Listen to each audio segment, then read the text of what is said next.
Som veľmi rád, že som mohol dnes pracovníkom, sudcom tohto špecializovaného pracoviska vyjadriť osobnú podporu, pretože tak ako to je v prípade zákonov o preukazovaní pôvodu majetku, ja sa domnievam, že musíme prijímať mimoriadne, ale ústavné formy boja proti korupcii a organizovanému zločinu.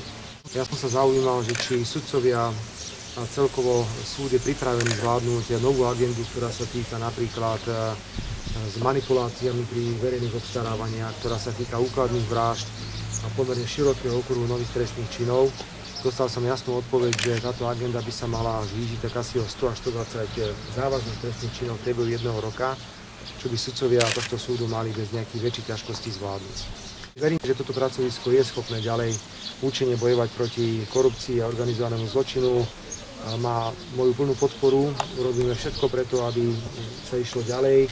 Dokonca sú tady nejaké návrhy, že či neposilniť pracovisko v Banskej Bystrici, budeme o tom hovoriť spolu s pánom predsedom. Ako som bol dnes ubezpečený pánom predsedom, neexistujú žiadne prekážky, ktoré by bránili, aby súd v tú hodinu, ako bude uverejnený v zbierke zákonov nález, hneď pokračoval vo svojej práci.